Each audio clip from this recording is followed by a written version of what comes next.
Good afternoon, Year 6, and welcome to Tuesday's Reading for Pleasure. So we're going to carry on with the Titanic Young Survivors' tales, and today we are finding out about the survivor, Ruth Becker. They're leaving without me, Ruth Becker. In the growing confusion and chaos of the sinking Titanic, 12-year-old Ruth Becker stood rooted to the slanting deck and stared at her anguished mother, who had just been tossed into crowded lifeboat 11, along with Ruth's younger sister and baby brother. "Find another boat, Ruth," her mother pleaded as the boat was being lowered. "Hurry and find another boat." From the railing, Ruth watched the lifeboat descend and could still hear her mother's tormented cries. The girl was now totally on her own. All but 2 of the 16 wooden lifeboats had already been launched, and time was slipping away before the vessel would sink to the bottom. On a deck teeming with hundreds upon hundreds of terrified passengers who were shoving and elbowing each other, Ruth needed to get into one of the remaining lifeboats. Unlike most who didn't know where to go or what to do, Ruth didn't panic. Her gentle manner and sweet face belied her maturity and mettle. As the daughter of missionaries in India, she had seen more danger and death than most adults saw in a lifetime. For much of her childhood, Ruth had lived in a modest home amid India's squalor and poverty. She had encountered monsoons and typhoons. At a young age, she had learned to think for herself and believe in herself, and to have faith. Although she was American, Ruth was born in Guntur, India, where her father, Reverend Alan Becker, a Lutheran, and her mother Nellie worked as missionaries. Her 4-year-old sister Marion and 21-month-old brother Richard were also born in that country. Ruth had another brother, Luther, who died in 1907 from an illness when he was 2 and she was 8. Early in 1912, Richard contracted an illness similar to the one that had taken Luther's life. Fearing that if the boy stayed in India he would suffer the same fate as his brother, the Beckers decided to move to Benton Harbor, Michigan, where medical care was much better. Ruth's father was also in poor health, but there wasn't enough time for him to get the necessary authorization for medical leave. "I will come later," he told Ruth. Seeing tears well up in her eyes, he handed her one of his handkerchiefs.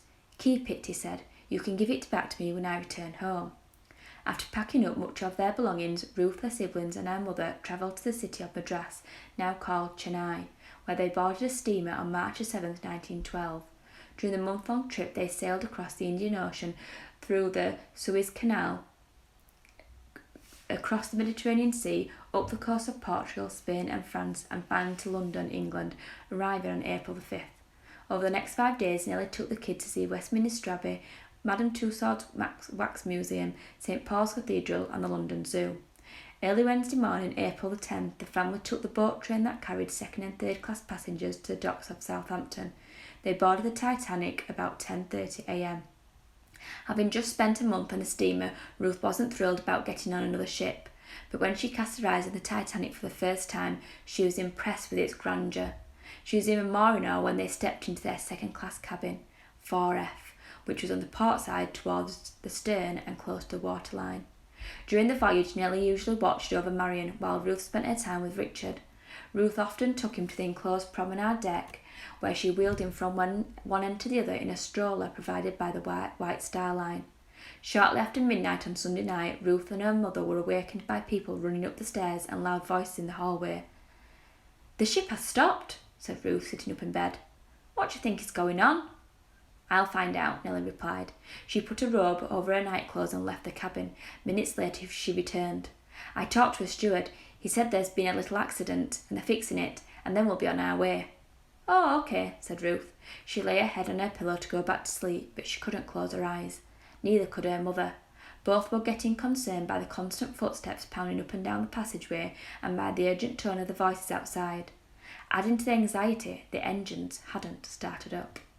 Nellie hopped out of bed and told Ruth, "I'm going to find another steward and get to the bottom of this." Shortly after she left, Nellie burst into the room and announced, "Get the little ones up at once and help me get them dressed. Hurry!" "What's wrong, Mama?" "A steward just told me to put on our life vests and go up to the A deck immediately. The ship is in trouble." Ruth awakened Richard, who was cranky from getting up. As she dressed him, he began to cry, and so did Marion, who was being helped into her clothes by Nellie. Ruth and Nellie were in such a rush that they didn't even bother to dress themselves. They just threw their coats on over their nightclothes, picked up the children and dashed out of the cabin.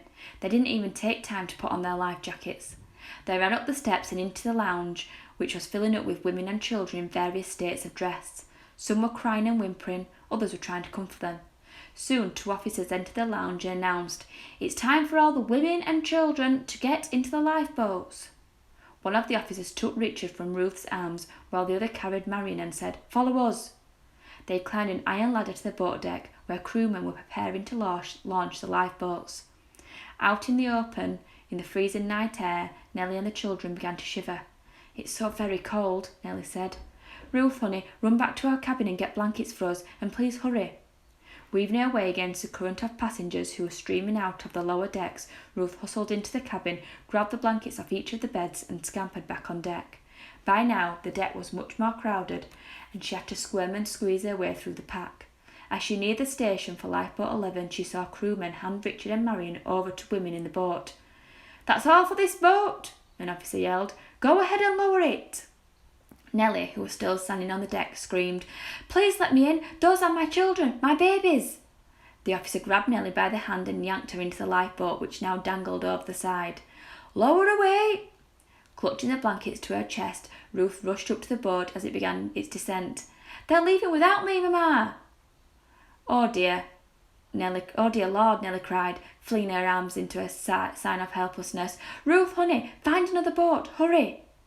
Ruth stared into the anguished eyes of her mother as Lifeboat 11 was jerkily winded down towards the inky water. The girl didn't flinch, she didn't cry. She just knew that somehow she would survive. Ruth scampered to the next station, Lifeboat 13, which was crammed with more than 60 people. "Can I get in that boat?" she asked the officer in charge. "We'll make room," he answered. Then he picked her up and tossed her into the boat. She landed in a heap among the passengers, which included some men who were allowed to board when the officer didn't see any more women or children in the area.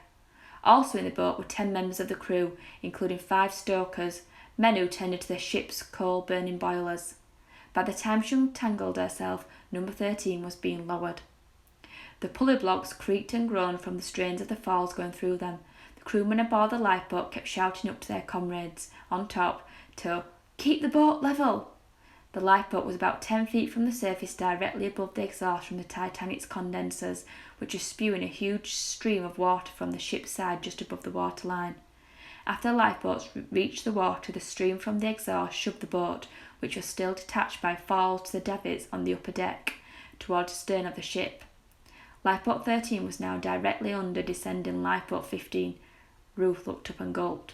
Number 15 was 20 feet above her boat, and unless something was done immediately, it would smash on top of number 13. Right, and we're going to leave it there for reading for pleasure today. So tune back in tomorrow to find out what happened in the rest of Ruth's tale.